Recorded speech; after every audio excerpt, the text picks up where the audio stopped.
So, hello, fellow Earthlings. This is Earthling 6455463728, and I wanted to talk about Biden, Iran, and nuclear proliferation. So, as usual, I am Earthling, yada yada yada, and I'm an ex-Army reservist. I have a couple degrees, got a scholarship a long time ago, and I've traveled a little bit.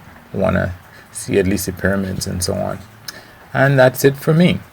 So I saw a headline the other day that basically went that Biden was telling Iran that there was not going to be any kind of unilateral, meaning one side only movements or overtures, I guess meaning that the United States was not going to do anything first and by themselves in order to get the two parties to the dialogue table. Now, I have a couple of issues with that. And, well, the first issue is that there was a unilateral change or unilateral push on the side of the US to walk away from the nuclear deal.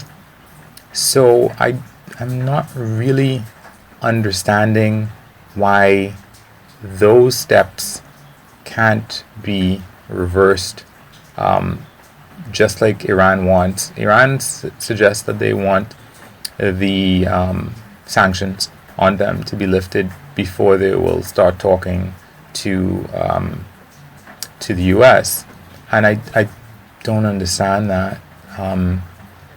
You can take off the sanctions, go to the bargaining table, and then put them back on if you're not satisfied with whatever is going on.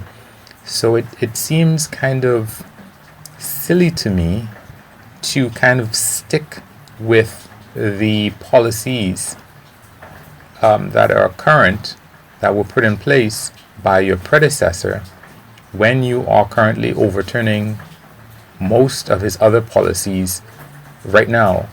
But this one, you're kind of like, yeah, this one, I'm kind of okay with this one. That seems kind of stupid. I know that Biden probably wants to come across as being strong, but it just seems to me as being kind of stupid, because that's what you're doing at the end of the day. It's not like, well, as far as I know, the U.S. walked away from the deal, and then Iran started to subsequently to process more uranium than they were supposed to be allowed, to the extent that now they are further along the path to presumably creating their own nuclear weapon than they would have been, which was the whole point of the deal. I don't know how Trump figured that was going to work, but of course that was one of the faults that he had with the Obama administration, that there should never have been a deal. So he was just knee-jerkingly moving away from anything Obama. So that's what he did. So I'm kind of confused why Biden is sticking with what Trump put in place when it doesn't help anything at all. It's like, okay, fine, you're not going to do anything with respect to, you're not going to make any overtures to Iran to invite them to the table. Fantastic. But all that it means is that they're going to continue to process uranium more and more and more and more. You are basically continuing what Trump did by leaving the situation as it is. Iran is saying that because of the fact that they are struggling as a result of the sanctions of the US, and the European Union tried but seems to have failed to be able to circumvent that. And now you're like, well, let's just keep going down that road. That just, yeah, I don't know. That part seems really stupid. Anyway, on the whole, though, I just, the whole idea, there's the idea that you don't want nuclear weapons to fall into the wrong hands. It seems that on closer inspection of that idea, that it's kind of ridiculous. It's like the wrong hands seem to keep changing as the people who are the wrong hands, as they get nuclear weapons, people seem to be not revising their idea of who the wrong hands are, seeing especially as nothing has happened. So, okay, the US had nuclear weapon technology at the end of World War II, and they used it on Japan. And the wrong hands then would have been anybody except the US, I presume, even though Russia was an ally, China was an ally, some of the other people were allies. But the idea is that that quickly changed with, the whole idea that Russia took over so many of these other countries and became the USSR, and China was staunchly communist. There was a Korean War, and everybody's like, okay, well, the wrong hands obviously are Russia, it's obviously China, it's obviously Korea. These are all the wrong people, the wrong hands. And Russia got the bomb. What happened with that? Okay, we had the Cold War. Then China got the bomb. And then what happened with that? North Korea has the bomb. How is that going? Pakistan and India have the bomb. What's going on with that? As far as I know, who else has a bomb? I don't know, but these people who are, we're really supposed to be so concerned about, have nuclear weapons. And we're concerned, but as time passes, and even if we just use, rub two brain cells together or something, what we end up with is, okay, nobody has used the bomb since they got it. I would presume that Russia has had the bomb since the 1950s.